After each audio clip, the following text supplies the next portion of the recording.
Cette émission est conçue et réalisée par des membres de la communauté avec l'aide de Télé-Cogeco.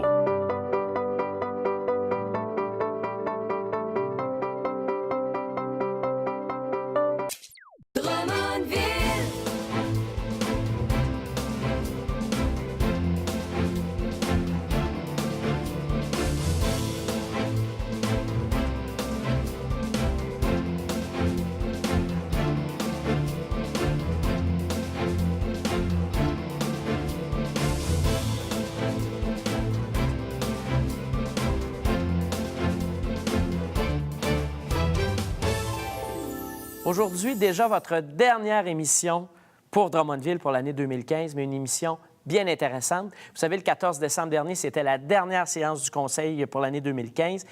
Elle était principalement consacrée à la présentation du budget 2016. On va recevoir dans quelques instants notre directeur des finances, Benoît Carignan, pour en parler. On reçoit également aujourd'hui Joanne Marceau, directrice générale des Fêtes du 200e. Ça achève l'année du 200e. Et finalement, nous parlons avec Stéphanie Lacoste, qui a été élue le 13 décembre dernier conseillère municipale pour le district 10. On le disait il y a quelques instants, c'était le 14 décembre dernier, le dépôt du budget 2016 au conseil municipal. J'accueille aujourd'hui une des personnes qui a travaillé très, très, très fort, notre trésorier, notre directeur des finances, qui est plein de titres. On ne sait plus lesquels prendre. Benoît Carignan, merci d'être là. Merci. Beaucoup de travail au cours des derniers mois. Oui. Peut-être pour les gens qui nous écoutent, qui nous regardent, démystifier un peu le budget, là. Il y a des chiffres, on va en parler, mais il y a toute une démarche derrière le budget, là. Le budget, ça n'a pas débuté le 19 novembre. Non. Peut-être nous rappeler le processus. Oui. Bien, tout ce processus-là commence à peu près vers début septembre. Donc, début septembre, nous rencontrons la mairie, le conseil pour avoir les orientations budgétaires, donc vers où qu'on s'en va, qu'est-ce qu'on veut comme augmentation du compte de taxes. On vous donne des objectifs. C'est ça. Après ça, nous allons après ça rencontrer, nous envoyons une note au service pour un peu leur donner les orientations. Et après ça, ils viennent nous présenter leur budget à la direction générale. Bon, après ça, on fait des présentations au comité exécutif, au conseil municipal. Donc, tout ce processus-là va de septembre jusqu'au dépôt du budget le 14 C'est décembre. beaucoup de travail, c'est beaucoup de personnes impliquées. Je pense qu'il faut souligner le travail de votre équipe, du conseil, tout le monde. Il y a des gens à remercier. Oui. Mais en partant, il y a tous les directeurs de service. Hein. Donc, sans eux, si eux ne seraient pas là, il n'y aurait pas de budget. Donc, ils sont vraiment là pour nous alimenter. Ça coûterait moins cher, c'est ce que vous êtes en train de me dire? Bien, peut-être. Mais on va y penser. Mais on aurait une baisse de service. Oui, ça, c'est sûr. C'est notre priorité, la qualité du service. Mais ils sont là pour un peu nous dire un peu ce qu'eux voient de leur service, donc les demandes budgétaires. C'est sûr, on ne peut pas passer sans remercier la direction générale, les communications dans toute l'élaboration et le suivi du budget, et sans oublier le service des finances. Je désire... Votre équipe. Ben oui, mon équipe. Et tout spécialement, Jonathan Claire, mon assistant, qui fait toute la coordination finance en bas là, du budget. Là. Oui, alors pendant que vous assistez aux réunions, que vous... C'est ça. Donc, vous l'avez mentionné, puis je tiens d'ailleurs à joindre ma voix, celle du conseil municipal, pour remercier tous les membres de l'équipe qui travaillent très, très fort. Le service des finances, tout ça. Puis hier, il y a des conseillers qui me soulignaient aussi la qualité des outils de diffusion du budget là, qui sont mis en place par le service des communications, qui connaissent vraiment une amélioration notable au cours des dernières années. Je pense qu'il faut le dire, c'est important pour notre administration d'être transparent, de communiquer l'information à la population. Et je pense que tout le monde ensemble, on réussit toujours de mieux en mieux dans ce domaine-là. Donc, vous disiez, vous rencontrez le maire, le conseil, il y a des objectifs qui vous sont donnés. On va vous faire un petit examen. On va se rappeler les orientations qui vous avaient été données. Bon. Une première, c'était une variation du compte de taxes qui respectait l'indice des prêts à consommation. Donc, c'est normal que les dépenses de la ville augmentent. Hein, les salaires augmentent en moyenne 2 mais on sait que les gens, à un moment donné, il y a une limite à leur capacité de payer. Donc, on vous a dit, on s'attend à une variation du compte de taxes qui est proche de l'inflation à quelques dixièmes près. Est-ce que vous avez atteint l'objectif? Ça a été atteint, oui. Donc, c'est une augmentation du compte de taxes de quel pourcentage? Bien, quand on prend en compte les revenus compensatoires, on est à 1,27 Ça, c'est la croissance du budget. En plein ça. Et ça, je pense que c'est la meilleure performance depuis longtemps. Son recul dans le temps, c'est depuis les 13 dernières années. Là. Donc, la plus faible croissance du budget. En plein ça. Et ça, dans les poches des contribuables, en termes de compte de taxes, c'est 1,5 d'augmentation. En plein ça. Qui représente 29 par année pour une maison moyenne. qui est de 191 500 à Drummondville. Donc, si ma maison est évaluée en deçà de 191 000, ma hausse est en bas de 29 En plein ça. Et si c'est plus en proportion, évidemment, de la valeur des résidences. Et comme cette année, le rôle ne change pas, le rôle d'évaluation, c'est vraiment 1,5 pour tout le monde. Oui. Parce Et que la tarification ne bouge pas. En plein ça, c'est ce que je voulais vous mentionner. La tarification ne bouge pas, donc c'est juste le taux sur la taxe foncière qui augmente. Donc, je pense que c'est une bonne nouvelle. C'est une excellente nouvelle oui. parce que quand on voit là, les taux d'augmentation dans des villes comparables cette année, on entend parler de 3,9 On sait qu'il y a eu l'année dernière des nouvelles mesures gouvernementales qui ont privé les villes de certains revenus et tout ça. Et ça fait en sorte que, bon, il y a peut-être des gens qui les ont puisés dans les surplus l'année dernière et cette année doivent l'assumer dans le budget. Donc, si on compare la charge fiscale à Drummondville avec la charge fiscale des villes là, de même taille au Québec, on est encore premier de classe. Oui. On est à peu près 600 $ en bas, à peu près, de nos villes. Quand on regarde le profil financier qui a été mis par la Direction des finances municipales au niveau du gouvernement du Québec, on est à peu près 600 $ en bas là, du profil financier qui est des municipalités entre 25 000 et 100 000 habitants. Là. Et ça, c'est pas vos chiffres à vous, c'est les Non, chiffres du ministère. Donc, des c'est pas nous Affaires, qui... Oui, c'est ça. C'est une très, très bonne nouvelle. Hein? Oui, oui. Je pense que 600 $ les gens savent quoi faire avec et puis Oui. ils se débrouillent bien. Des grandes lignes, des dépenses nouvelles dans ce budget-là, qu'est-ce qui se passe? Il y a tout le plan triennal d'immobilisation aussi qui se pose. Un autre objectif qu'on vous avait donné, augmenter la part des immobilisations payées à même les revenus. Oui, ça, c'est un Est-ce bon que point. c'est atteint? Oui, ça a été atteint. C'est une belle orientation que vous aviez donnée. C'est sûr, payer des parties de nos immobilisations comptant permet de diminuer la pression sur notre Et là, endettement. quand vous nous dites comptant, c'est pas un billet de banque. Non, là, non, hein? non, Quand non, vous dites comptant, c'est des immobilisations que vous payez Heureux, oui. à même les revenus de l'exercice, donc pour C'est ça. lesquels on ne va pas faire d'emprunt à la banque. En plein ça. Donc, on économise sur les intérêts. Et ce qu'il faut dire, c'est que la dette, c'est pas négatif, hein, Non, parce non, que non, non. la dette, c'est aussi d'échelonner dans le temps le coût d'infrastructures qui servent des années et des années. On ne oui. peut pas demander aux citoyens de cette année de payer à eux seuls des infrastructures qui vont survivre pendant 25 ans. Et notre dette à Drummondville, encore une fois, elle est beaucoup plus basse qu'ailleurs. Ben oui. On est à 1,54 du 100 $ d'évaluation foncière.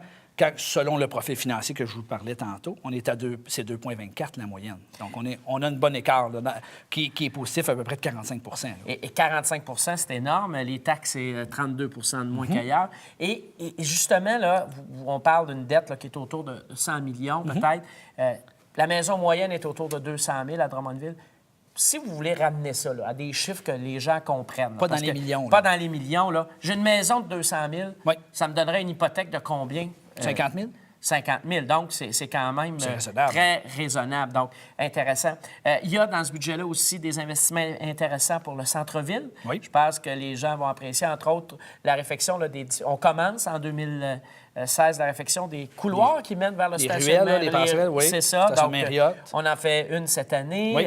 Les pianos publics aussi. Piano public, oui. Donc, Le Wi-Fi le aussi, Wi-Fi au centre-ville. centre-ville. Donc, c'est des éléments importants. Oui. Et je disais en livrant le budget hier que c'était probablement le budget le plus vert ou le plus tourné vers le développement durable parce qu'il y a une augmentation de 8 Oui. des dépenses au niveau du développement durable, des initiatives un peu tournées vers l'environnement. Donc, ça. pour demeurer, Oui. c'est intéressant. Mais là, qu'est-ce que vous avez fait? Vous avez diminué les dépenses d'administration de la Ville. Bien oui. 80 Bien oui. 000 de moins en moins. administration. On a réussi à... C'est sûr qu'il y a beaucoup de services dans l'administratif, hein, tout lié ensemble. On a réussi à arriver avec un élément positif dans le budget de 80 000 C'est quoi, là, dans l'ensemble des dépenses de la Ville, le service qui vient chercher le plus d'argent?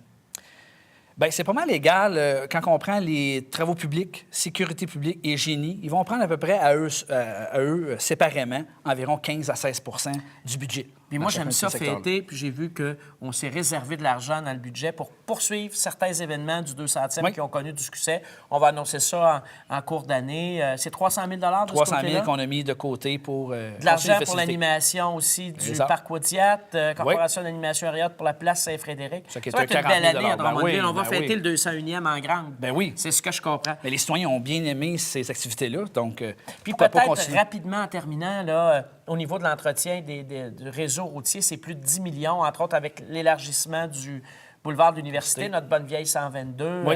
Ça va être une grosse année. Je pense que vous ne chômerez pas. Non, on ne chôme pas dans les déboursés. Dernière question. dans les orientations qu'on vous avait données, Oui. maintien, développement, qualité des services, expérience citoyenne au cœur de nos priorités. Vous avez atteint cet objectif-là aussi? Oui. Donc, on Oui. vous met une étoile dans votre cahier. On vous souhaite de Absolument. très joyeuses fêtes. Merci beaucoup. Merci beaucoup. Bravo à toute votre équipe. Merci aux membres du conseil, à tout le monde qui ont collaboré à ce budget-là. On en est très fiers. Je vous souhaite de joyeuses fêtes, M. Carignan. À vous aussi, Merci. succès. Que souhaiteriez-vous à Drummondville pour les années à venir? Encore de l'évolution, plus d'ouvrages. L'amélioration, et on a toujours besoin de ça. Ah, je crois que Drummondville, c'est en pleine expansion présentement. Puis c'est une place que les gens retraités comme moi pourraient venir facilement. Là. Une plus grande visibilité, surtout au niveau touristique.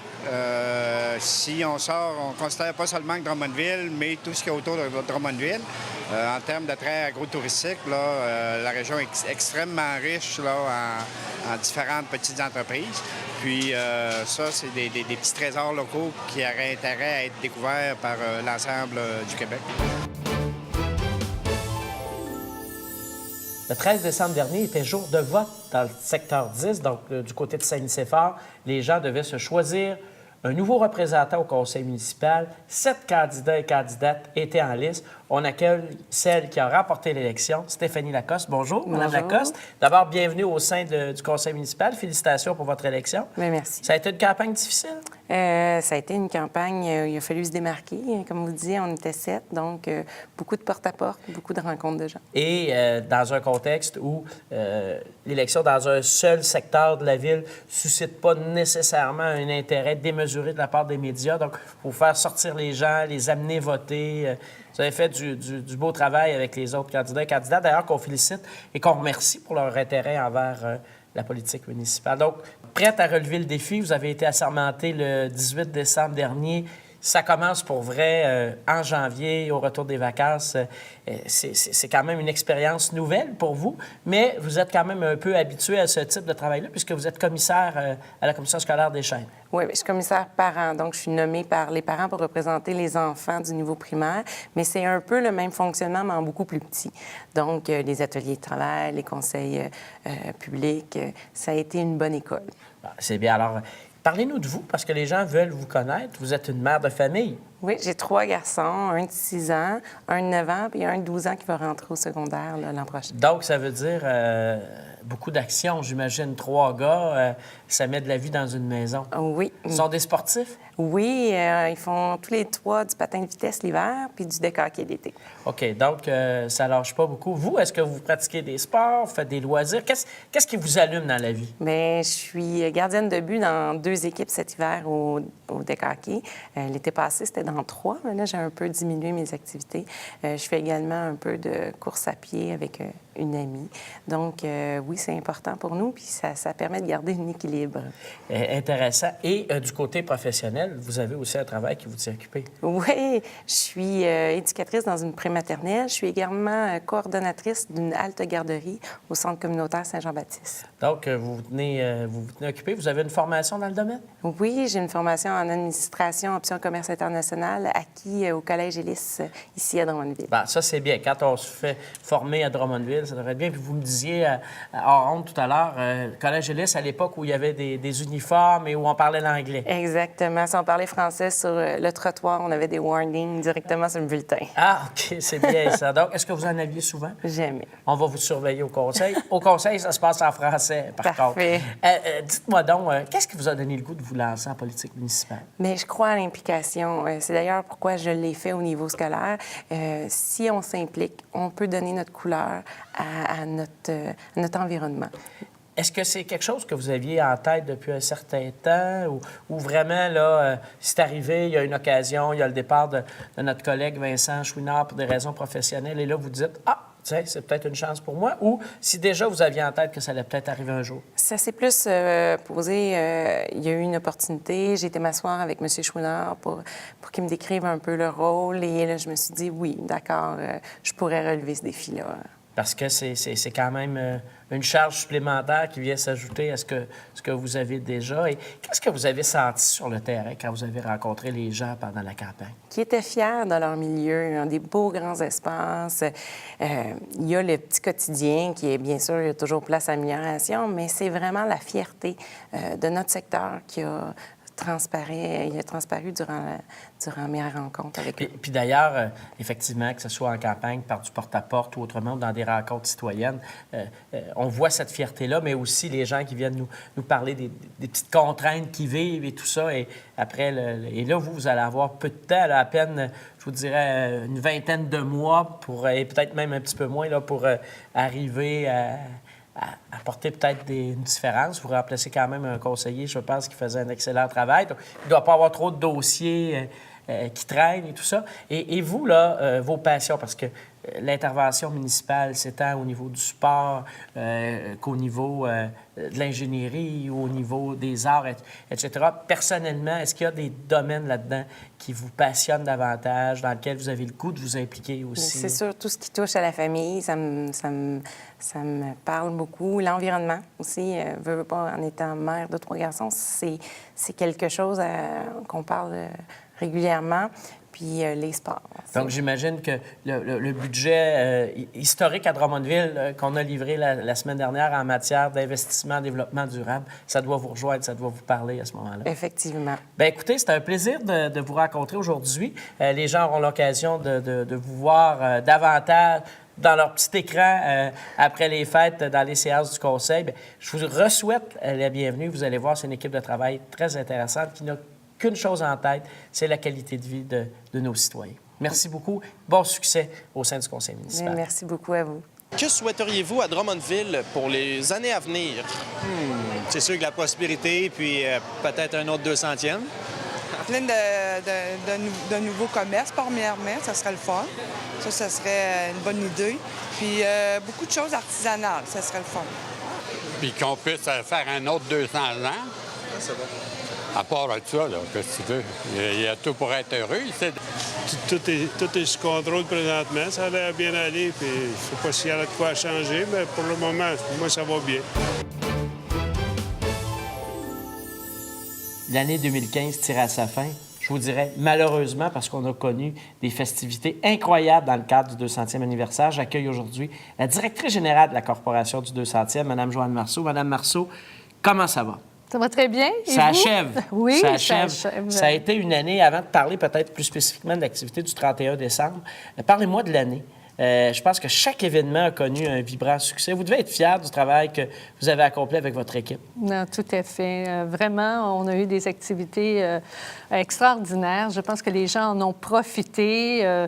Les gens ont participé à plein aussi. Donc, pour nous, c'était la plus belle récompense. Puis, je dois aussi souligner la part de nos partenaires et de nos bénévoles parce que sans eux, petite équipe, alors vraiment, tout le monde a travaillé, mais la plus belle récompense, c'est la participation des gens. Je pense qu'effectivement, c'est ça qui fait que tout le travail que vous avez fait peut être mis en valeur. C'est la participation des Drummondvilloises et des Drummondvillois, des gens de la MRC Drummond, du Centre du Québec, qui ont été très présents à nos festivités.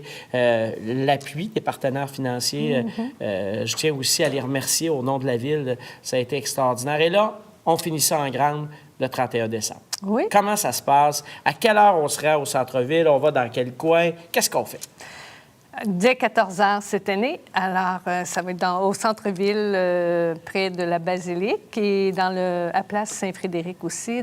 Donc, dès 14 h, des activités pour toute la famille. On va y retrouver la Grande Roue. On va avoir la plus haute tyrolienne mobile au monde. La plus haute tyrolienne au mon Dieu, monde. donc... C'est ça. Alors, une carte à pédales. On va avoir un rallye pour toute la famille. Donc, beaucoup d'activités gratuites là, en après-midi. Est-ce qu'on retrouve la glissade cette année? Bien, oui, mais la température, bien sûr, sera un élément important parce qu'il faut avoir du temps froid. Mais une glissade améliorée, je pense. Bien sûr, on a eu les commentaires des gens l'année passée qu'elle ne glissait pas beaucoup. Alors, si nous avons une glissade, si on veut avoir une glissade, mais c'est la température, c'est sûr que ça va bien fonctionner cette année. Alors, les gens... Et là, évidemment, grand spectacle pour clore ces festivités-là.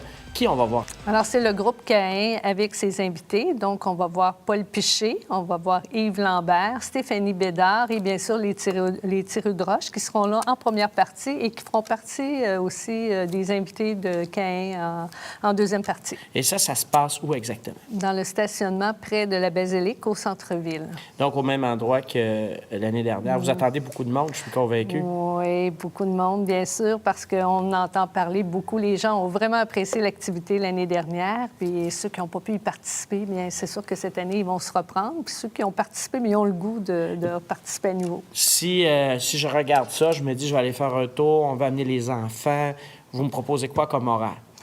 Bien, je vous dirais d'être là tôt, vers 14 heures, parce que bien sûr, on a beaucoup d'activités, mais des fois, il peut y avoir des petites files d'attente. Alors, il faut prévoir ça. Mais si vous voulez participer pour toutes les activités, en fait, on en a pour toute l'après-midi. Est-ce qu'il faut que je mette beaucoup d'argent dans mon portefeuille? Ah, c'est gratuit, tout à fait gratuit. Alors, les seules choses qui vous restera, c'est des petites consommations, des petits chocolats chauds ou des choses, petits repas. Autrement, non, c'est gratuit. Donc, toutes les activités sont gratuites. Au fond, c'est ce que je voulais qu'on dise aux gens. Le spectacle est gratuit, tout est la gratuit. grande roue, la glissade. Les gens peuvent participer aux activités gratuitement. Et est-ce qu'on peut danser un peu? Est-ce qu'il y a des activités possibles? Il y a beaucoup d'animations cette année. On aura un piano de glace qui sera dans la rotonde à Place Saint-Frédéric avec un pianiste et un chansonnier, donc pour faire vibrer et danser les gens. Et on aura aussi l'Igloo Dance, une version améliorée avec karaoké, période de danse aussi tout au long de la journée. Le 14 décembre dernier, on a annoncé dans le cadre du budget qu'il y aurait des pianos publics au centre-ville cet été. Oui. Ce que je comprends, c'est que le 200e innove avec un piano de glace. C'est ça ne sera pas celui-là pendant l'été, par contre, j'imagine. Je crois pas. Il sera plus en état. Écoutez, je tiens à vous remercier, à vous féliciter au nom de toute la population de Drummondville parce que les gens ont été tellement fiers des activités du 200e. J'en ai entendu parler partout, que ce soit ce qui a été fait par la Corporation du 200e, l'immense succès des Jeux du Québec. Je pense qu'on peut dire mission accomplie. Alors, vous pouvez être fière, Mme Marceau, vous qui avez été la chef d'orchestre de toute cette équipe-là, avec un beau personnel, une belle permanence, un conseil d'administration qui va aussi, je pense, bien appuyer. Donc, toutes mes félicitations et surtout, bien, on donne rendez-vous à toute la population. On va être là, vous allez être là, je vais être là. Oui. On est là pour rencontrer les gens, on est là pour s'échanger des vœux de bonne année. On est là pour célébrer notre fierté d'être Drummondvillois. Merci beaucoup. Joyeuses fêtes. Merci.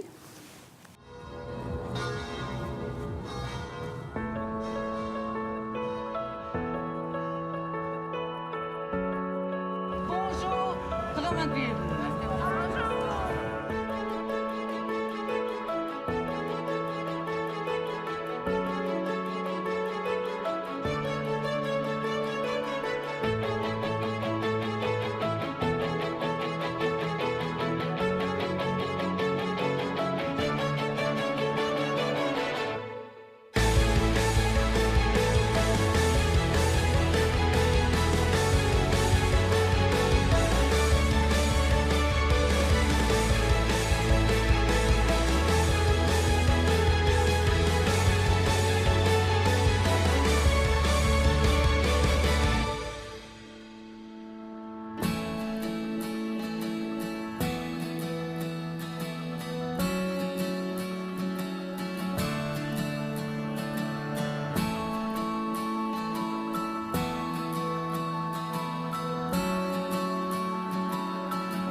Voilà, votre dernière émission pour Drummondville pour l'année 2015 est déjà terminée.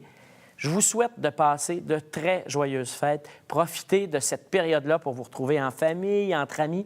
Profitez-en aussi pour venir nous voir le 31 décembre au centre-ville et fêter l'arrivée de la nouvelle année. Cette nouvelle année-là, bien dans vos rendez-vous municipaux, ça va recommencer le 18 janvier. C'est la prochaine séance du Conseil. Notez bien l'heure, à 19 h en 2016. Tous vos rendez-vous municipaux seront à 19 h. L'émission pour Drummondville également. Elle sera de retour le 25 janvier. Je vous remercie beaucoup. Vous êtes de fidèles auditeurs. C'est toujours un plaisir de vous retrouver. Je remercie toutes les personnes qui ont contribué tout au long de l'année au succès de pour Drummondville. Je pense entre autres à l'équipe de Télé Cogeco. Merci beaucoup. Joyeuses fêtes tout le monde.